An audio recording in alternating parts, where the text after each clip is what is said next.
Before we get into the story, comment below where in the world you're watching from today. I'd love to know. And if you enjoy these kinds of stories, don't forget to like and subscribe. All right, let's jump in. The Grand Chamber of the Galactic Council was bathed in soft blue light. In the vast room, 200 alien species sat in curved rows that stretched high toward the towering ceiling. Each section had its own space, its own place in the hierarchy. Earth, however, occupied a small, insignificant corner. 3 chairs. Just 3. It was a small but glaring reminder of humanity's position in the Council's eyes. Ambassador John Mercer sat straight in his chair, his gray suit immaculate as always. After 15 years of representing Earth to the stars, he knew exactly what was coming. Beside him, Captain Lisa Dawson sat with a steady gaze, her dress uniform shimmering with medals. Her hand hovered near her tablet, ready to send a message home the moment the meeting ended. "We will now vote on Earth's request for terraforming technology," announced High Chancellor Zikatar, his tall, thin form rising before the council. His 6 eyes blinked in quick succession, cold and calculating. Earth claims this technology is needed to repair damage to their world. John leaned forward slightly, preparing to speak. He had already been given 2 chances to make his case, but he wasn't done yet. "If I may speak one last time before the vote," he started, his voice calm but firm. "You have already spoken twice, Ambassador Mercer," Skatar interrupted, his tone dismissive. "The Council has heard enough human words." Lisa's jaw tightened, but John placed a calming hand on her arm. This wasn't just about the vote anymore. It was about proving that humanity still had a voice. "The vote begins now," Skatar announced, cutting off any further discussion. John sat back, his eyes scanning the chamber. Red dots on the voting screens quickly outnumbered the green ones. His heart sank as he silently counted the votes. The final tally appeared: 178 votes against, 224 votes in favor. But it didn't matter. The result was clear. "The Council has decided," Skatar's voice echoed. "Earth's request is denied. Terraforming technology remains restricted from human use due to concerns about human unpredictability." John stood slowly, his calm demeanor masking the rage that boiled inside. "Chancellor," he said, his voice even, "this technology would help us clean our oceans and restore our forests. We have proven ourselves reliable members of the galactic community for 50 years. "That is debatable," came a rumbling voice from the Draconian section. "Humans still fight among themselves. Your technology advances too quickly without proper caution, and yet you happily use our medical discoveries." Lisa's voice rang out, steady but sharp. "Our ship designs, our agricultural methods, our contributions to this council have been vast. And yet, when we ask for something, we're treated like children." The Valaxian representative waved a tentacle dismissively. "Given with council oversight, as is proper, without guidance, who knows what humans might do?" John felt his heart tighten. 50 years of proving humanity's worth, and yet they were still treated like a child species, reckless, unpredictable. His frustration burned like a fire he couldn't extinguish. He could feel the eyes of the council members on him, some smug, others bored, a few even apologetic. But none saw humans as equals. Not yet. "No, Chancellor," John said, his voice a little softer but still firm. "I believe Earth has heard enough." He gathered his papers and turned away from the podium. As they walked out of the chamber, Lisa was the first to break the silence. "That's it? We just accept this?" John shook his head. "Of course not." His voice was quiet, but there was a steely determination behind it. He nodded to their aide, Ryan Parker, who was waiting near the doors. "Were you recording every word?" John asked. Ryan's face was serious. "The transmission to Earth is complete, sir." John looked out at the vast cityscape through the wide windows, seeing the gleaming towers of the Council's homeworld. Ships moved between the buildings like fish in a coral reef, a reminder of the grand system that spanned across the galaxy. Billions of beings from hundreds of worlds, all connected through the Council's influence. But John couldn't help feeling small in the face of it all. "The President is calling an emergency session," Ryan said, checking his tablet. "They're asking how soon you can return to Earth." John's gaze hardened as he looked back toward the Council Tower. "Tell them we're leaving immediately," he said, his tone firm. "Captain Dawson, please prepare the ship." Lisa nodded sharply. "With pleasure, Ambassador." As they walked toward the landing bay, John's mind raced. 50 years. 50 years of trying to prove humanity's value to the Council, of giving their knowledge, their soldiers, their technology, all while being denied a full seat at the table. Every time they reached out, they were reminded of their place, their position as subordinates. It didn't matter how much they contributed. They were never truly seen as equals. Ryan broke the silence again. "Do you think they'll ever see us as equals?" John stopped walking, staring at the gleaming towers in the distance. His expression was unreadable. "I don't think we should care anymore," he said quietly. "It's time for humanity to walk its own path." Lisa smiled for the first time that day, a quiet look of understanding passing between her and John. "About damn time, sir." John nodded in agreement. "About damn time indeed." John, Lisa, and Ryan made their way through the sleek corridors of the Council's headquarters, the hum of machinery and distant voices echoing off the walls. Each step felt heavier, as if the weight of their decision was settling in. The Council's rejection had been more than a political blow. It was a dismissal of everything humanity had worked for. John's mind raced as they approached the landing bay, the reality of their situation beginning to sink in.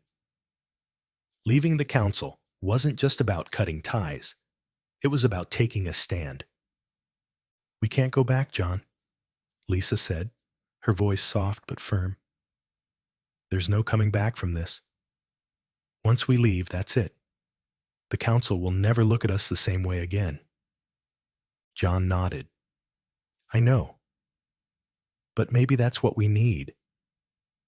Maybe we need to show them we're not going to beg for their approval anymore. We've given everything for 50 years, and what have we gotten in return? More of the same. More restrictions. More condescension." Ryan looked at both of them, his expression a mix of concern and determination. "What if they don't take us seriously? What if this is a mistake?" John paused, his eyes focused on the far end of the corridor where the gleaming doors of the landing bay awaited them. "If we don't do this now, Ryan, we might as well give up on everything we've built. Earth deserves better than this." Lisa's voice was resolute.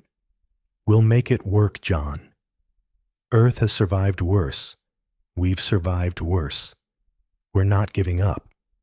We're taking control of our future." They entered the landing bay, and John could see their ship, the Eclipse, waiting at the far end, its sleek hull gleaming under the artificial lights. It felt like a symbol of everything they were about to leave behind, a symbol of independence, of taking that first step into the unknown. The crew was already preparing for takeoff, the usual hustle and bustle of final checks and last-minute adjustments filling the air. John stopped for a moment and turned to Lisa and Ryan. It's not just about walking away. It's about showing the Council that humanity is ready to stand on its own 2 feet. We have the resources. We have the knowledge. We have the willpower. And we've had enough of being treated like children. Lisa smiled, a sharp, knowing smile. And when they realize we've been the ones holding them up all this time, she asked, what then? John's lips curled into a thin smile. Then it'll be too late. They'll have to face the truth. The Council has relied on us for so long, they don't even realize how much they need us. Ryan shook his head, a small chuckle escaping him. I don't think they'll ever realize it, not until it's too late. And by then we'll be long gone, doing our own thing. John took a deep breath, his mind clear. Exactly. It's time for humanity to find its own path. We've always been told what we can and can't do, but no more. We make our own rules now. The Eclipse was ready for departure. John boarded the ship with Lisa and Ryan following close behind, their steps purposeful, their faces set in determination. As they entered the bridge, John settled into the captain's chair, his fingers resting lightly on the console. The familiar hum of the ship's systems came to life around him, and for the first time in what felt like forever, he allowed himself to relax. The Council was no longer their concern. Captain Dawson, John said, his voice steady, set a course for Earth. No more delays. Let's get out of here. Lisa nodded, her fingers flying over the controls. The ship's engines roared to life, and the Eclipse slowly began to rise, its sleek frame cutting through the air as it broke free from the Council's homeworld. As the ship soared into the blackness of space, John allowed himself a moment to take it all in, the vastness of space, the endless possibilities that lay ahead. No more Council, no more restrictions, just freedom. Back on Earth, the news was already spreading. An emergency session of the United Earth Parliament had been called. The President, Diane Reeves, stood before the assembly, her dark hair pulled back tightly, her eyes tired, but resolute. The mood in the room was tense, the air thick with anticipation. The footage from the Galactic Council meeting played on screens throughout the chamber, showing John's calm face as he was denied the right to speak, the sea of red votes that crushed Earth's request. We've all seen the footage, President Reeves said, her voice carrying through the chamber.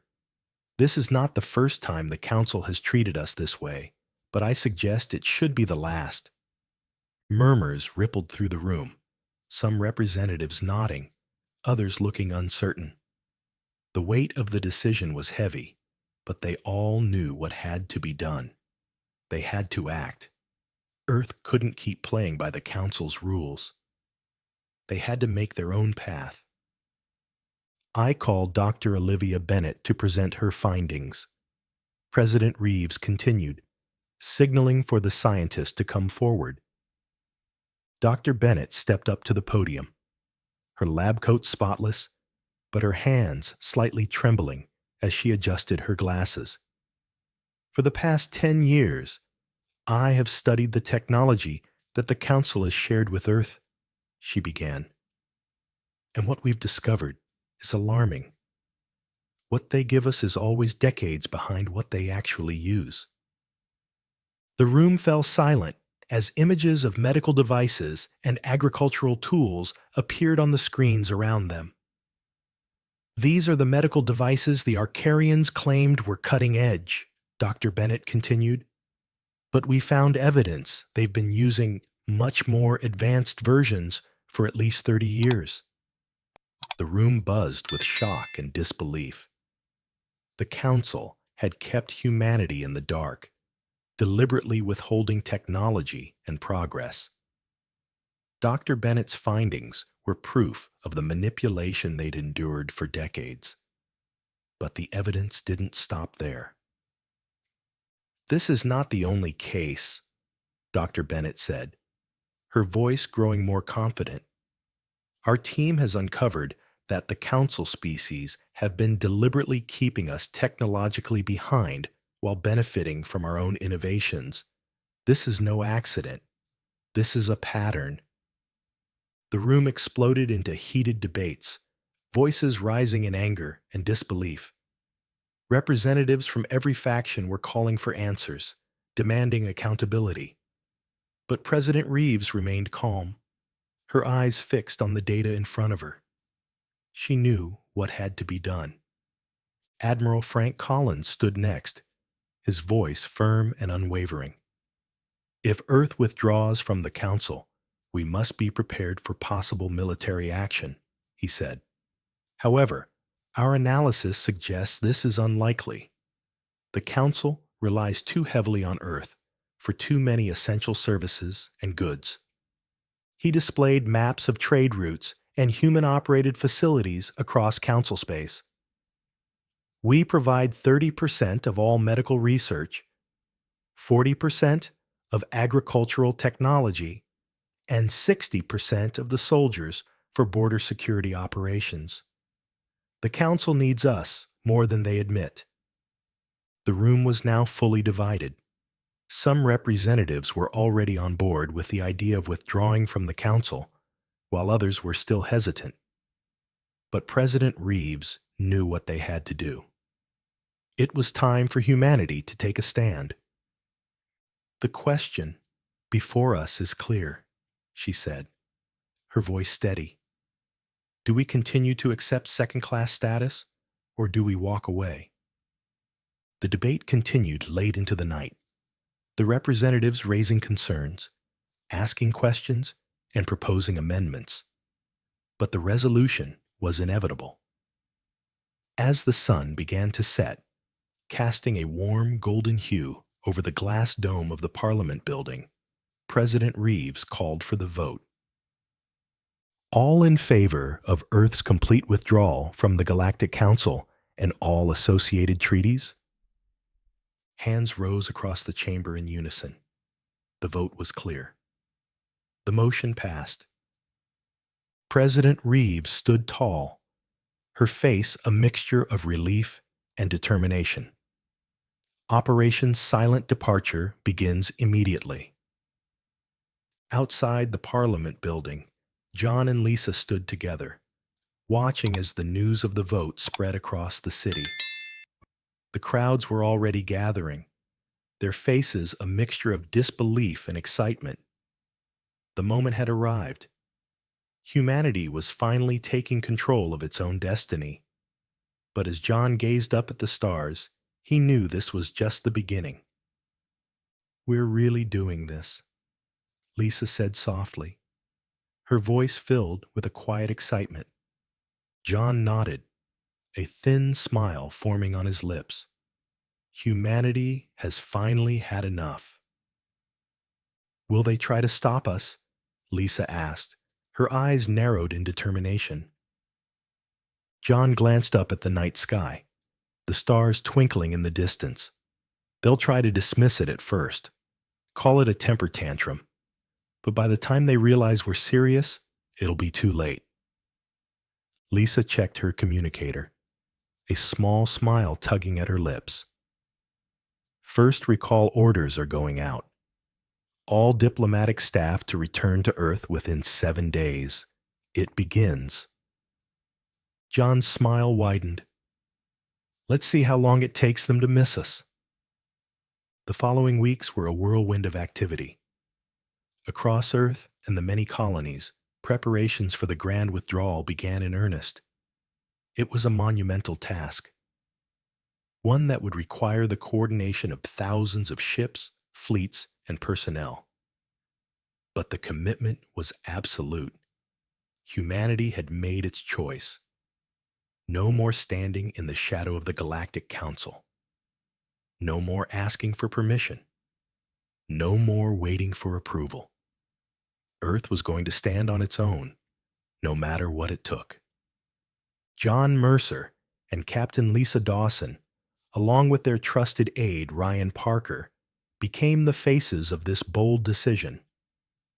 They worked closely with President Reeves and her staff, overseeing the operation and ensuring that the recall went smoothly. Ships began to depart from every corner of the galaxy, their destinations clear: Earth. Cargo freighters, military vessels, research ships, and civilian transports all followed the same orders. It was a mass exodus, one that no one had expected to happen, but one that felt increasingly inevitable as the days passed.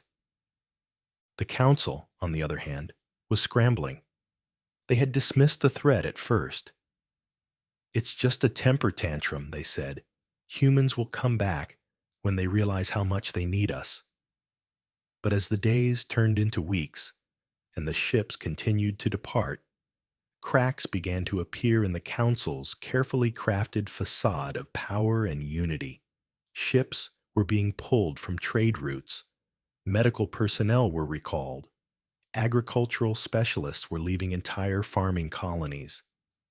Even the military advisors, who had long served as peacekeepers within Council space, began pulling back, their ships turning toward Earth, leaving vast swathes of the galaxy exposed and vulnerable.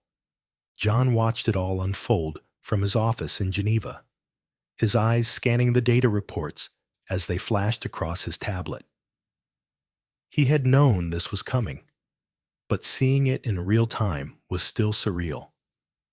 He couldn't help but wonder how long it would take for the Council to realize just how dependent they had become on humanity. His fingers traced the edges of the tablet, his thoughts distant.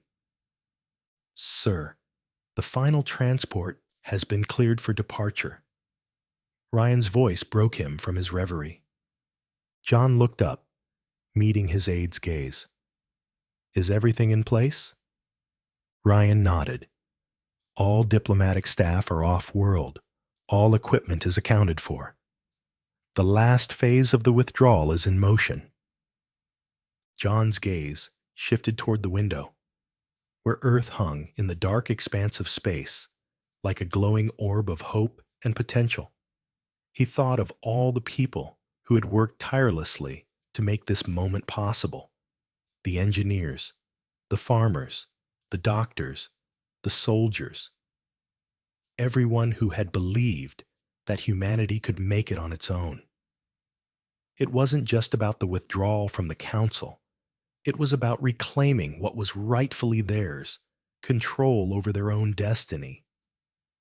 "Good," John said after a moment, his voice quiet but firm. "Now we wait." Lisa Dawson, who had been silently observing from the doorway, stepped forward. "What now, John?"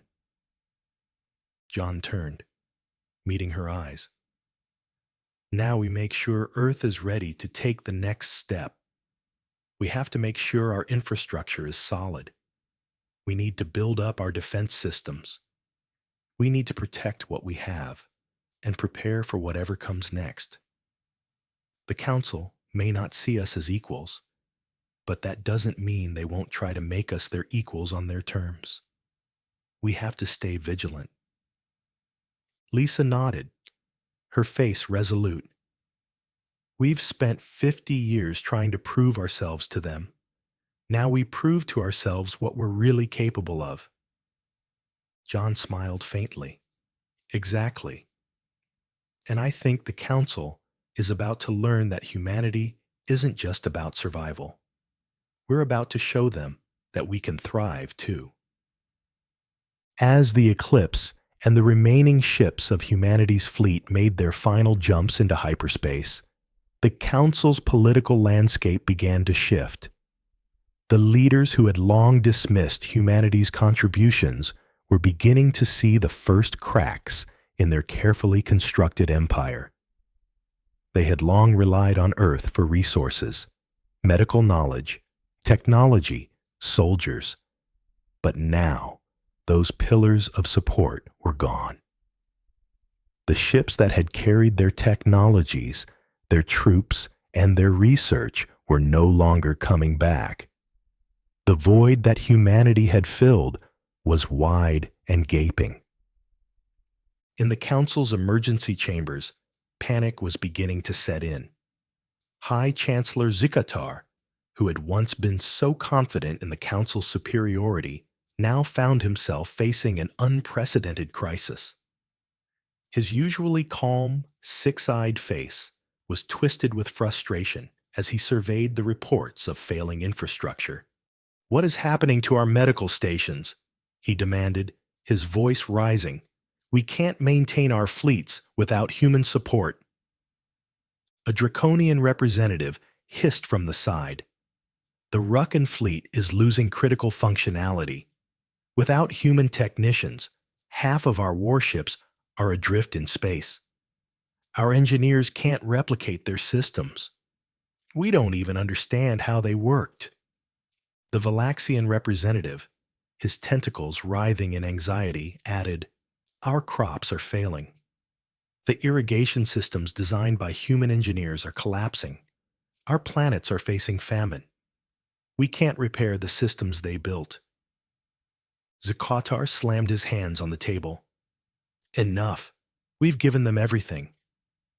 Advanced medical technology, faster ships, agricultural methods. How can they just walk away from us like this?" A voice from the back of the room spoke up, weak with defeat. Perhaps we were wrong to dismiss them for so long." The room fell silent. For the first time, a seed of doubt had been planted within the Council. The realization was dawning on some of the members that their own survival had been heavily reliant on Earth's innovation and labor. Without humanity, they were beginning to unravel.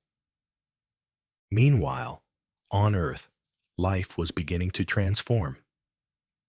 The once chaotic and uncertain future was slowly solidifying into something stronger, more independent.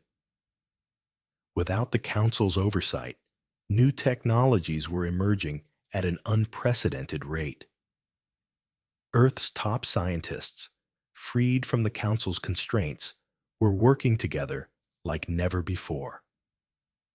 Dr. Olivia Bennett's environmental restoration methods, which had once been deemed too unpredictable by the Council, were now being implemented on a massive scale. Within weeks, deserts were turning into fertile soil, and polluted oceans were beginning to show signs of recovery.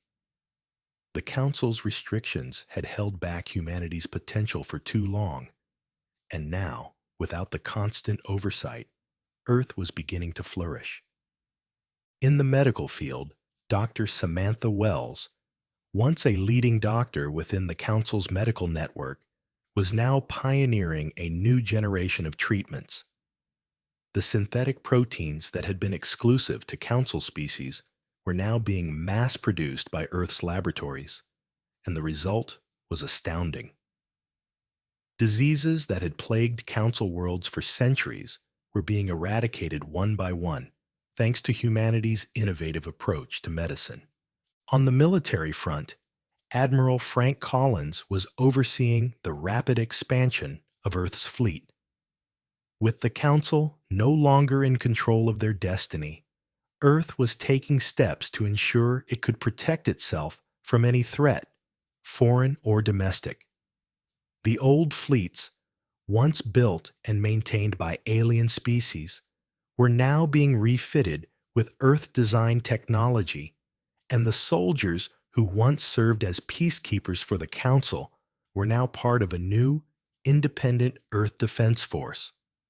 President Diane Reeves watched all of this unfold with quiet satisfaction. The decision to walk away from the council had been a risky one, but it was paying off. Earth was no longer dependent on the whims of an alien bureaucracy that treated them like children. They had proven their worth, and now the rest of the galaxy would see it too. "Will they come crawling back?" Ryan asked, his voice tinged with curiosity as he glanced at John one evening. John stood at the window of his office, gazing out at the stars. "Eventually, but only when they realize they've lost everything that made them powerful. They'll try to make deals. They'll offer concessions, but it won't be enough. They'll have to learn that humanity doesn't need them, not anymore." Lisa walked into the room, her face lit with a quiet determination. "And when they realize they need us again, we'll be ready." Months passed, and as Earth's independence blossomed, the rest of the galaxy watched. Initially, the Council's response had been one of indifference, dismissive of humanity's bold move. But as Earth's technologies continued to advance and its society flourished, the tone began to shift. Alien species that had once considered humanity reckless and unpredictable now found themselves grappling with the reality of their dependence.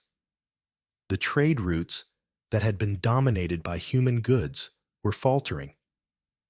Medical stations across Council space were understaffed, and without Earth's contributions, the once thriving systems began to fray at the edges. The first cracks in the Council's authority were subtle but undeniable. Species that had long relied on Earth's research and technology began to face crippling shortages.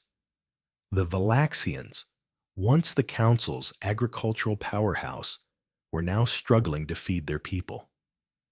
The Ruckan fleet, once the pride of the Council's military might, was falling apart without the human engineers who had maintained their advanced systems. The Danubians, a species known for their expertise in medical sciences, now found themselves unable to treat basic ailments without Earth's synthetic proteins. Systems that had thrived under the Council's oversight were now teetering on the brink of collapse. Meanwhile, Earth's rise was undeniable. The environment had begun to heal. The air was cleaner. Forests, once decimated by pollution, were returning to life. The oceans, which had once been choked with plastic and chemical waste, were slowly purging themselves of the toxins that had ravaged them for so long. Humanity had proven that, left to its own devices, it could not only survive, but thrive. Earth was now a beacon of progress and self-sufficiency, a model for what could be achieved when species were given the freedom to innovate without the constraints of a bureaucratic council. John Mercer stood before the window of his office in Geneva, watching the bustling city below. The streets were alive with the sounds of progress. Workers building new technologies, scientists collaborating on the next big breakthrough, and citizens walking proudly through the heart of a society that had found its feet again. For the first time in his life, John felt truly at peace. Humanity had walked away, and now it was building something new, something better. "I never thought it would feel like this," Lisa said as she entered the room, her voice thoughtful. She stood beside John, gazing out at the skyline. Free, independent. John nodded, a small smile tugging at his lips. "We've earned it, all of it." The room fell into a comfortable silence, and for a moment, John allowed himself to think back to the days of struggle. Those long years of working within the Council, trying to prove humanity's worth, only to be dismissed time and time again. The sacrifices, the setbacks, and the constant battle to be seen as equals. But now, all of that felt distant. Earth was finally where it belonged. A soft beep interrupted the quiet, and Ryan's voice came through the comm system. "Sir, we've received a new transmission. It's from the Council." John sighed, shaking his head. He had known this day would come. The Council had refused to accept humanity's decision at first, calling it an overreaction. But now, as the galaxy around them began to unravel, they had no choice but to face reality. "Put it through," John said, his voice steady. The holographic projection flickered to life, revealing High Chancellor Zikatar. His usually poised demeanor was now strained, his 6 eyes blinking rapidly in a mix of exhaustion and desperation. "Ambassador Mercer," Skatar began, his voice low and apologetic, "I come to you today not as a representative of the Galactic Council, but as one who understands that we were wrong. The Council has failed, and we need your help." John's brow furrowed slightly, but he remained silent, allowing Zakatar to continue. "We were blinded by pride and a false sense of superiority. We believed that humanity was a threat, something we could control. But now, we see that Earth's contributions were the very foundation of the Council's stability. We have lost everything we took for granted. Our fleets, our medical staff, our technology, systems are failing across the galaxy." Skatar paused, as if weighing his next words carefully. We need you, John. We need humanity to return to the Council, but not as a subordinate, not as an afterthought, as equals, as partners. We're offering you a new deal, one that recognizes humanity's value. We're willing to give Earth a permanent seat at the Council. We'll offer full autonomy and access to all Council resources, with no restrictions. John's eyes narrowed as he listened. The proposal sounded generous, but there was something hollow in Skatar's words. He had no doubt that the Council's desperation was driving this sudden change in tone. The Council was falling apart, and they were turning to humanity as their last hope. "I see," John said, his voice calm but firm. "And what do you expect in return?" Zakatar's voice grew more earnest. "We ask for your help in restoring order to the galaxy. Your technology, your military expertise, your medical advancements, they are vital to the survival of the Council. Without you, we cannot survive." John stared at the projection, his mind racing. He thought back to the Council's years of mistreatment, the constant rejection, the way they had used humanity for their own gain. Now they were asking for help, not out of respect, but out of necessity. It was clear that the Council had underestimated humanity at every turn. "I've heard your offer, Zikatar," John said, his voice steady. "And while I appreciate the acknowledgement of our contributions, Earth will not return to a system that has treated us as inferior. We've moved on. We've built something better." Zakatar's face flickered with frustration, but he quickly regained composure. "We understand, but we're offering a chance to rebuild what was lost, a chance for true partnership." John took a deep breath, his gaze never leaving the hologram. "A partnership built on equality, not dominance. We'll consider your offer, but know this. If humanity returns, it will be on our terms. We will not be your tool. We will not be your subordinates. If the Council truly seeks partnership, it must prove that it can offer more than just a seat at the table. It must offer respect." Zikatar's eyes flickered with uncertainty, but he nodded slowly. "Understood. We'll await your decision."